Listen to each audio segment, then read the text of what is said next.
们之前拟定的分离方案中，并没有考虑过心衰的问题，但现在妹妹的情况非常的不好，所以我们之前的方案必须要做出调整。我们通过3D 打印、计算机辅助3维数字成像技术，已经把连体婴的肝脏内血管进行了精准的结构重建，可以达到95%的真实手术相似度。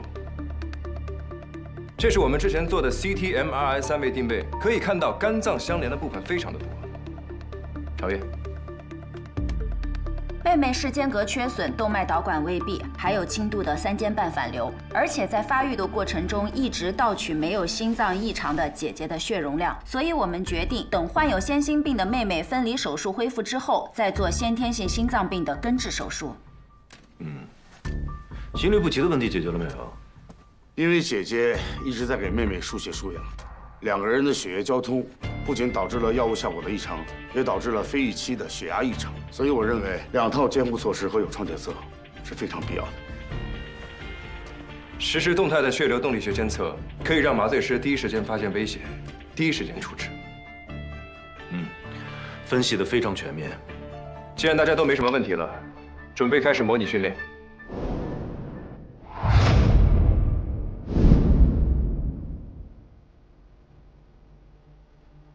开始手术。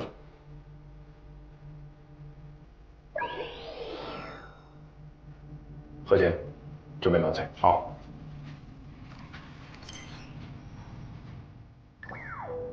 确认。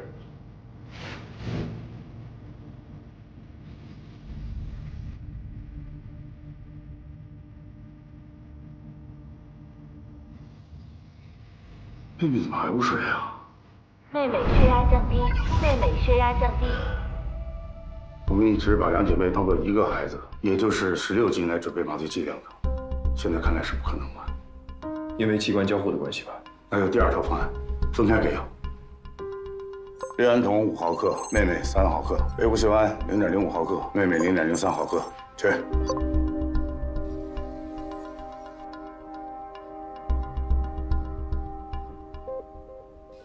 麻醉成功。啊，这系统太真实了，吓得我一身汗啊！继续。下一步插管。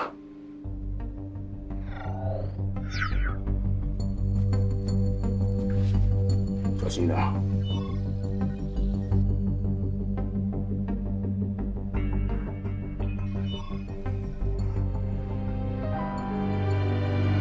小心。手术失败，插管失败，第1次失败。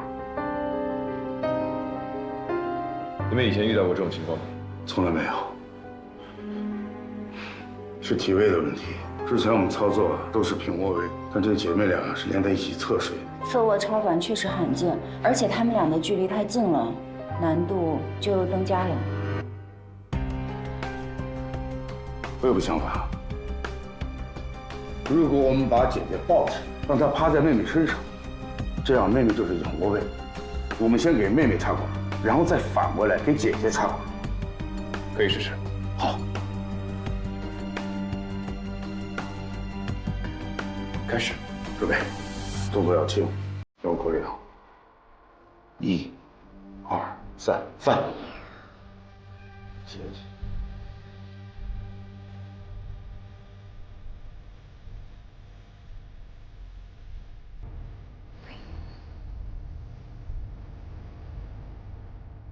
妹妹插管完毕，翻。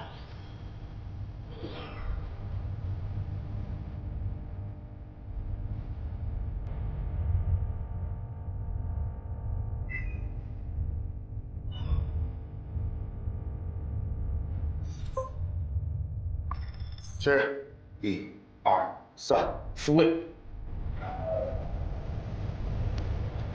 插管成功。 麻醉完成，该我们上了。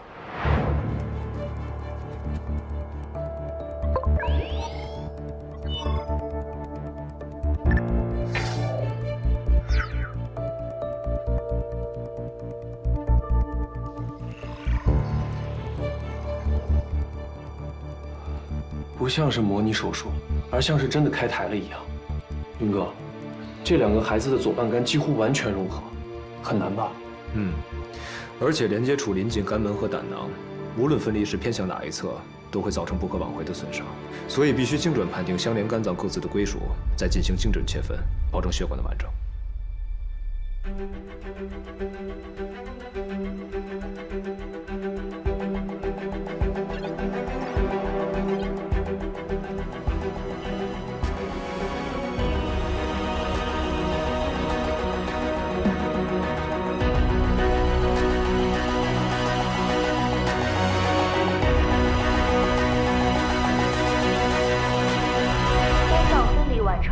用时1小时07分钟。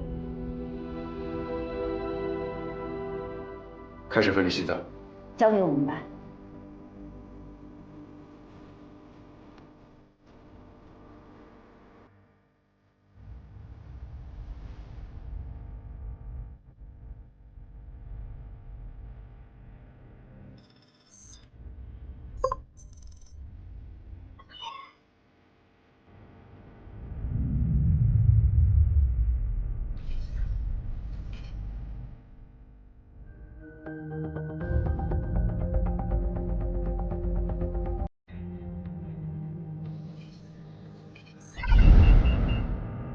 妹妹心率过高，心不慢点。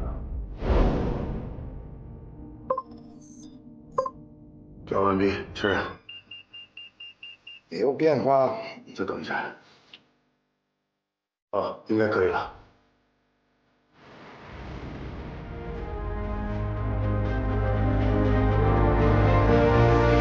姐姐心跳停止，连体婴分离手术第3次模拟手术失败。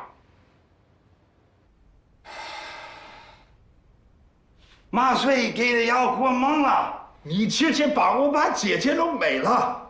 患儿心脏功能本来很差，我们要在最快的时间分离心脏。麻醉本来就是要把心率慢下来，慢下来。姐妹俩的血液是相通的，为妹妹给药的时候必定会影响到姐姐，这个确实很难掌握。哎呀，我知道了。我再找找临界值，来，重新给药。调完毕，确认。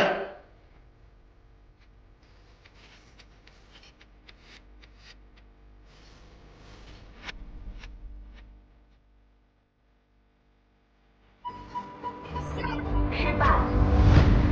再来，重新给药。完成，确认。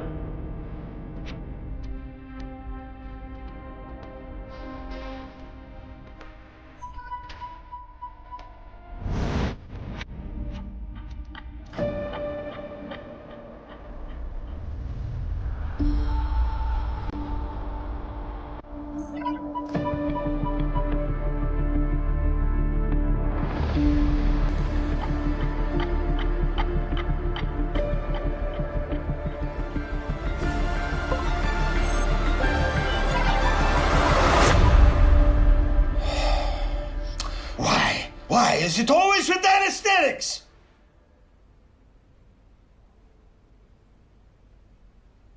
要不今天就先到这里吧，回去调整一下方案，好了再来。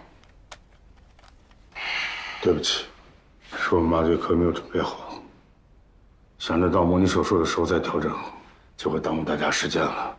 我们再回去补充一下备选方案。你们确实应该提前做好准备。辛苦了，明天见。走吧。老何，你留下。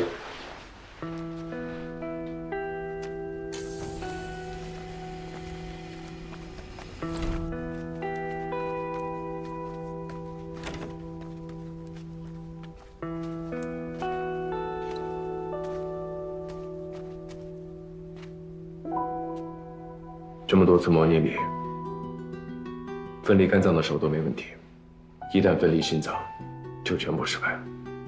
是的，这个问题如果不解决，手术无法继续。这段时间我一直在思考这个问题，可一到模拟手术的时候，就全都错了。先是麻醉，后是插管，现在是心率过快。我再想想办法，好好研究研究。麻醉科向来都有一句话：没有最好的技术，只有最适合的技术。老华，我相信你会找到最适合的。这个手术我们一定会成功。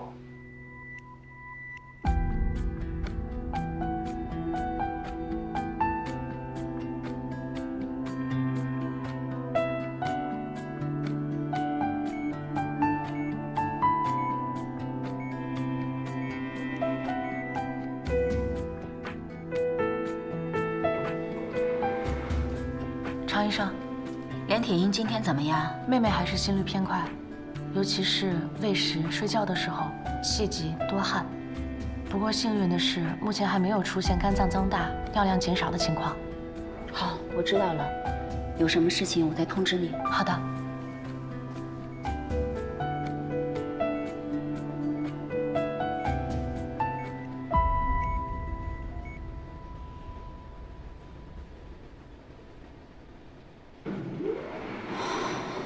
教授，在这个团队里，我跟你是最有默契的，但是在对待团队成员的态度上，我们有很大的不同。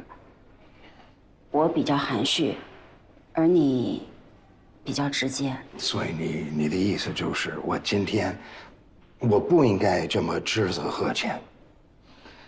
他是我们的同事，也是我们的朋友。我们都在为连体婴心律不齐的问题想办法，大家都尽力了。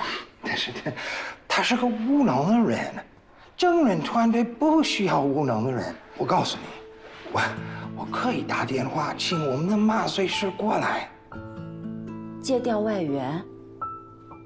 好，就算这一次成功了，那下一次呢？我们每一次都要找你外援吗？他们次次能来吗？所以呢，我真的我不明白。你们为什么不肯去德国呢？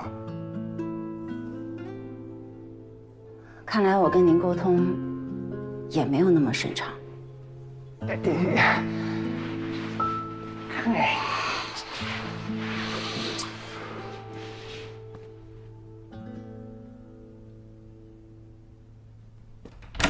院长，不好了，秦丽人带着股东在来医院的路上了。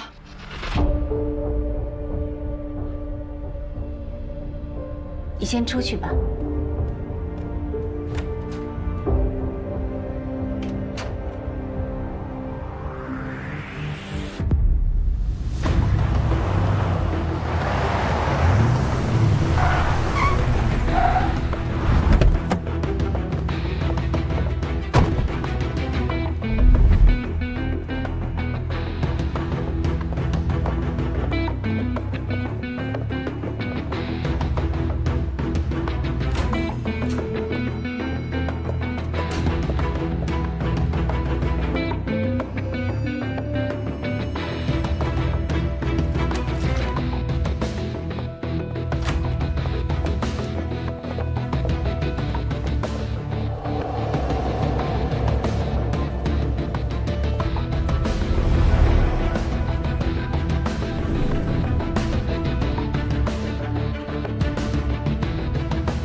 大家都很忙，咱们就开门见山吧。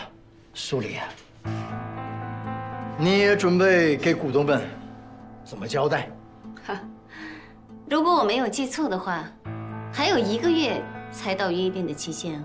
但你把医院的部分固定资产已经折价出售，用来投在连体婴分离术的设备更新上。我们找第三方评估公司评估过这个项目，全都认为风险大、回报低，绝不可行。所以啊，我今天召集各大股东们过来，就是为了及时止损，对不对？对。好啊，那么各位，你们是希望今年就这么亏损着结束，还是逆风翻盘？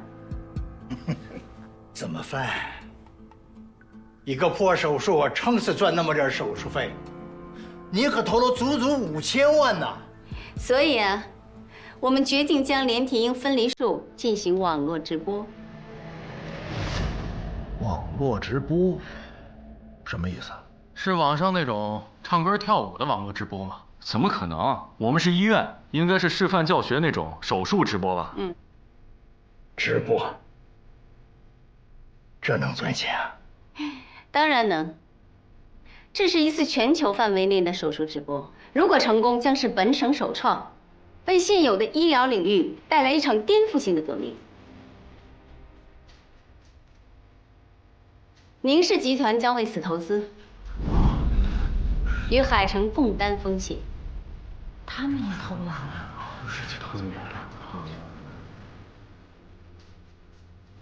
你是说，老谢要投这个项目？怎么样，各位，要不要跟我来个对赌协议？如果手术成功，平台将以此为起点，进行一系列其他手术的后续直播，所有收入的50%归属海城。如果失败呢？如果失败，我愿意主动离职，将我名下所有的股份稀释给各位股东，不让各位蒙受损失。老谢，别跟钱过不去了，大家说对不对啊？对，行，那我就等着看这台手术到底能不能成。如果失败，不但你要走，证人苏云都要走。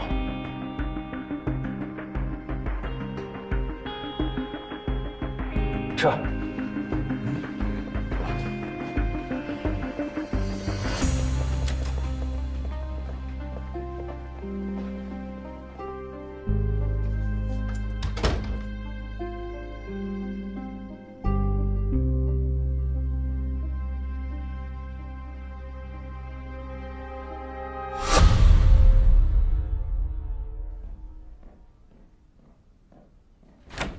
还是你的办法行啊！谢宁的名字确实好使，几个老家伙一听是他投的这个手术，全都倒戈了。花儿姐大获全胜，但是这也意味着，我们不能输，只能赢。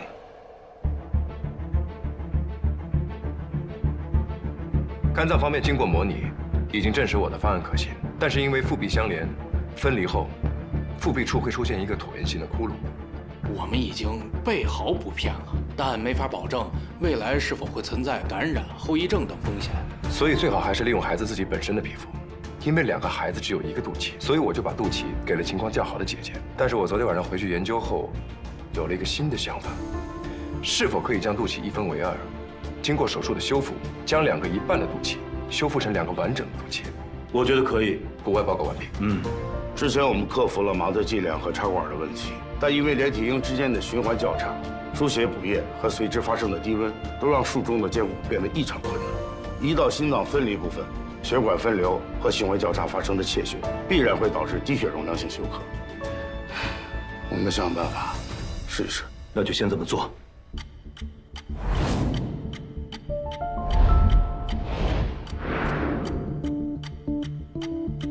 心律不齐，手术失败。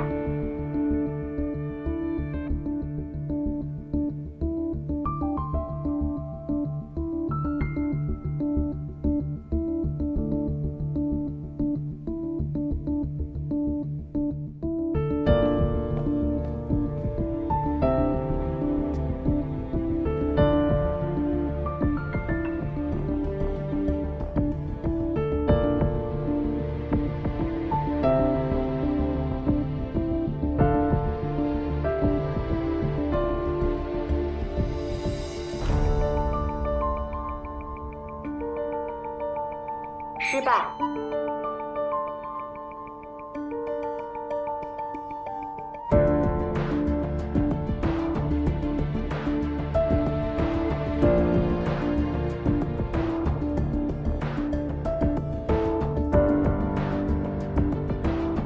讲慢一点，贺姐。我给了，我给药了，还是那么高。我真的给了。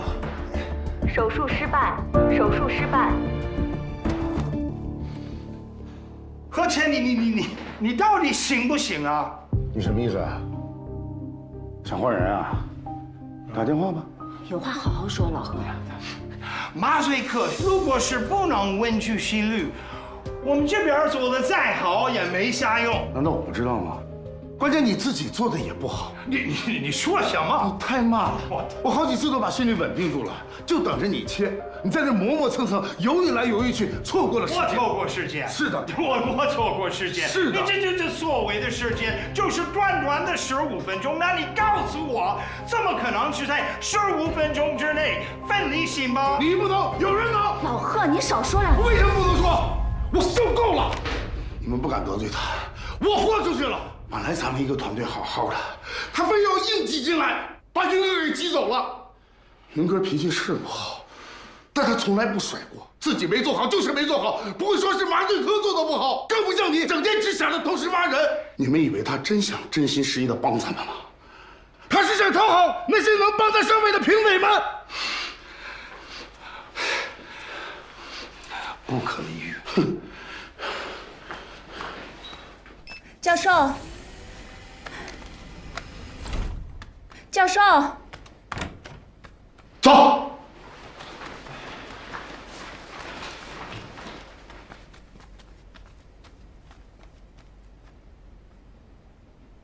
郑医生。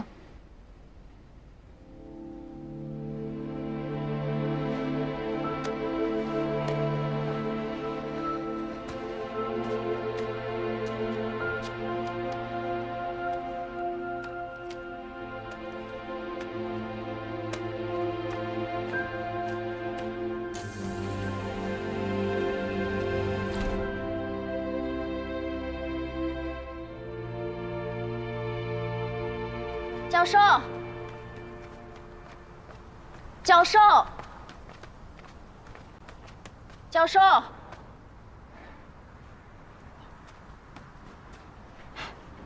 你不用再劝我，我知道你想说什么。你也更喜欢是苏云，对吗？不用瞒我。我听说你生了心外，就是为了他。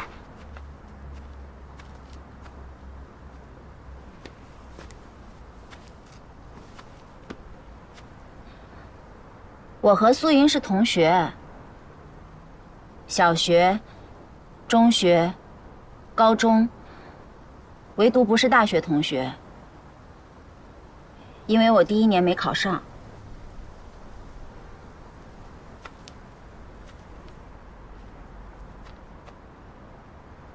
我复读了，后来好不容易考上了，苏云已经成我学长了。我大1。什么都还背不下来的时候，他已经被吴老选中去进行小白鼠心脏移植的实验。我大2，他凭借那个手术在《柳叶刀》发表了论文。我大3，他出国深造。我毕业了，他进了北大。我意识到，我根本追不上他的步伐，我就回来考研，进了海城医院。那时候我认为他可能会一直留在北大，但没想到兜兜转转，他竟然回来了。那还敢说不是为了他？一开始是为了他，但是后来我是真心喜欢心外。大家都说这是个走下坡路的科室。尤其微创来临，心外就更没什么活了。但我还是喜欢心外。外科之父比尔罗特曾说，在心脏上做手术是对外科艺术的亵渎。可是3年后，德国医生雷恩冒着亵渎之名，成功为一位心脏外伤的患者进行了缝合手术。1944年。布莱洛克医生为一个先天性心脏畸形的婴儿进行了 BT 分流术，让他得以生存。1958年，人工心肺机研发成功。这一步步，没有哪个科室比心外更冒险、更曲折、更异想天开。这种与陈旧的观念对抗，与贫瘠的想象力作战，与一次次失败为伴的过程本身，就足以让人血脉怒张。更何况是为了心脏呢？教授，在这个世界上，有比一颗跳动的心脏更美的画面吗？我的定义里，没有。我的定义里，也没有。所以，为那对姐妹留下身上最美的器官，让它强而有力的跳动，是我最期待的画面，也是我参与这次手术的理由，并不是为了苏云。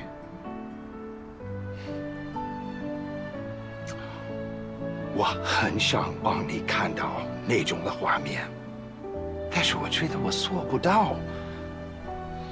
那个河，虽然他说的话是很伤人，但是有一部分是事实。我感觉我是站在你们中间是格格不入。尽管我会说中文，甚至会说东北话，但不一样。也许再给我几年的时间，这种的感觉会消失，但短短这么几天之内，这种的感觉实在无法消除。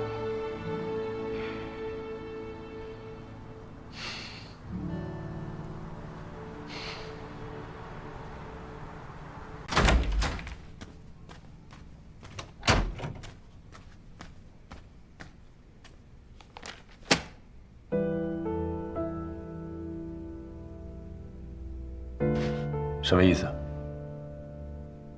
这4个字，你觉得我们做到了吗？为什么分离肝脏的时候，我有很多次都没做好，拖慢了速度？你为什么不指出来？你不是已经意识到了吗？我意识到了没有用啊！我们是一个团队，团队是需要沟通的。可是你一个字都不说，你让我感觉就好像是，就算我们搞不定也没关系，因为你会自己想办法弥补上。对你来说，我不是同伴，只是器械。你又不知道说什么了是吧？你骂我呀？哪怕像鲁道夫和贺乾那样，你让我知道我有多大作用。我不想拖你的后腿，我不想拖整个团队的后腿。林渊，你其实已经做得足够好了。我不要你来鼓励我。是真的，我们虽然分离的比较慢，但还算稳。我觉得稳比快更重要。从某种方面来说，我的问题比你严重多了。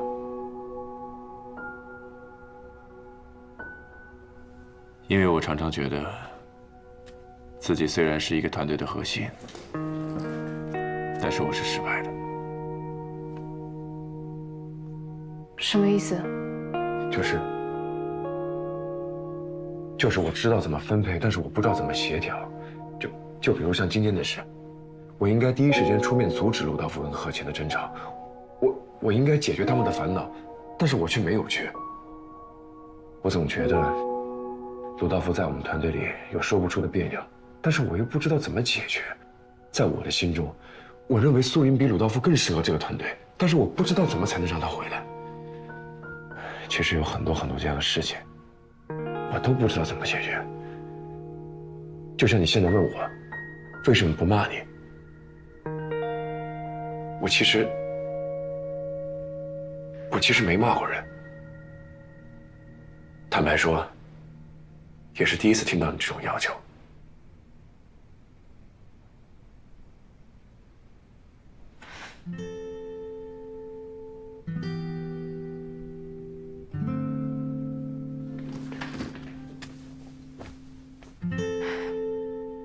那你再坦白一点，告诉我我的问题在哪里？别快。对于一台手术来说，速度不是一切。我特别理解你的心态，但是欲速则不达。第29次模拟，39分14秒的时候，你急于求成，想要绕过胆囊。但是却导致一根血管破裂。我们花了2分钟的时间来处理这根血管。林渊，我要的是一个稳定、恒定的状态来完成这个手术。之所以选你，也是因为你最稳，而一旦你开始不稳、追求快的时候，这种感觉就消失了。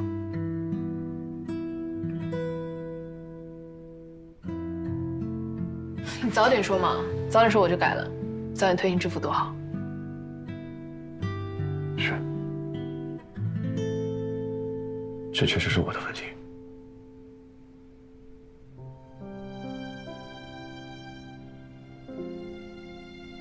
郑人，我第一次看见你做手术时，就希望能跟你一起治病救人。你身上就是有那种想让人跟你一起冲的劲儿。所以，你会是一个很好的领导者。只要你愿意开诚布公的跟每一个人谈一谈，所有人都会愿意辅助你、配合你。我这个人独来独往惯了，我确实不知道怎么该跟人沟通。不过我最近买了，说话的艺术，如何领导好一个团队，诸如此类的工具书，我会好好学习的。那种工具书对你这种社恐患者来说没用，别看了。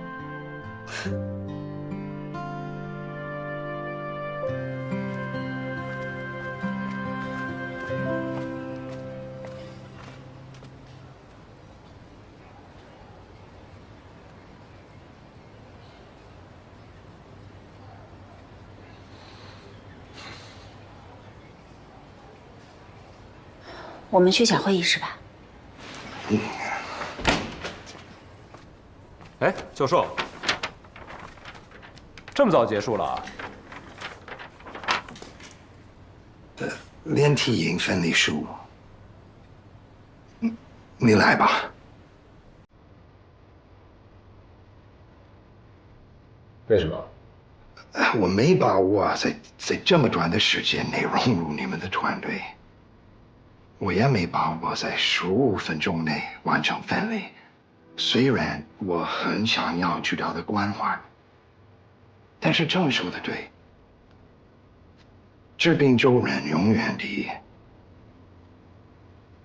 而且我很想看到世界上最美丽的画面，2颗完整跳动的心脏。苏。你能做到吗？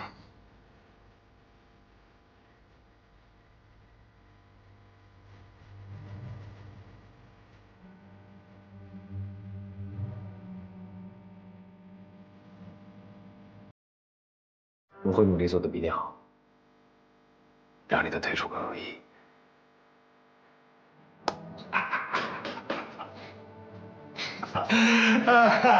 哎，这样。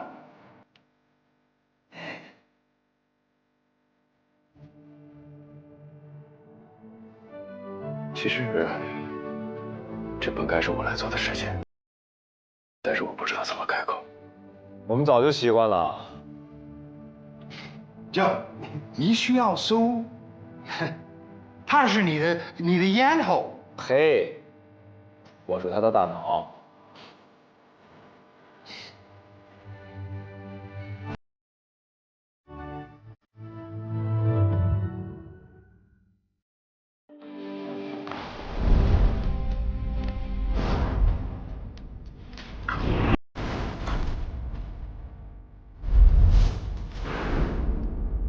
离开我们这么久，多说2句。好，就说2句啊。我想死你了，你们想我吗？啊？哎，丁哥，你是不是得补补课呀？我怎么听说一直卡你这儿啊？我告诉你啊，我们熬了一个通宵，列出了72种在手术中可能发生的循环影响。不说做到100%吗？99%肯定是可以了。那就把你们熬一宿的东西拿出来让我们看看呀！怕谁呀？来呀！开始吧。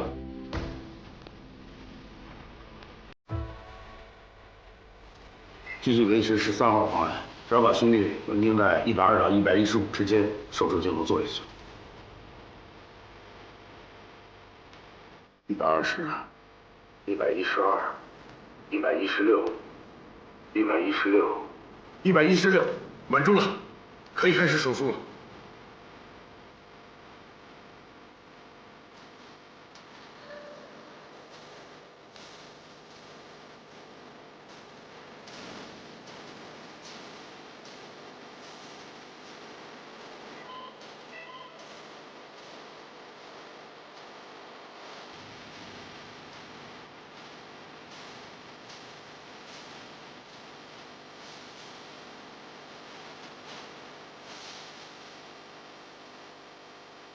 什么人啊？虽然我们这边心率偶尔还不太稳定，可是你完全不受影响，没人怎么做到的。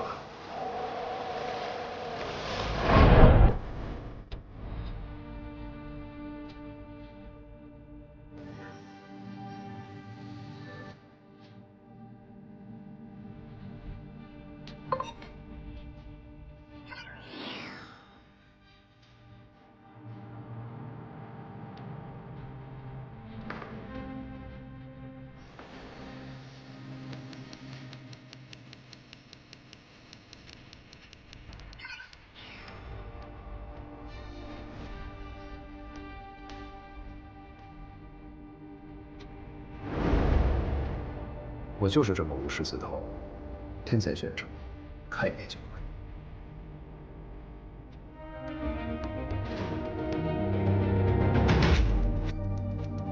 心脏分离成功。哇，太棒了！赶快分两台，哎，来，指针器，可以啊。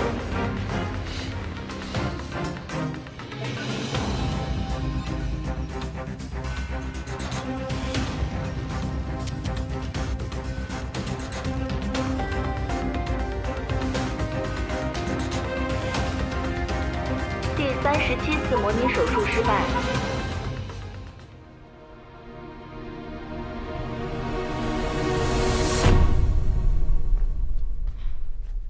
妹妹没有坚持到最后的心脏缝合，太可惜了。是啊，都到这个时候了。可是这已经是咱们最快的一次了。月儿，我们得加快速度，我们耗的时间太久了。再来。不了。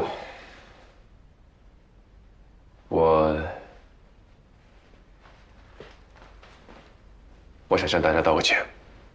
道歉。因为2件事。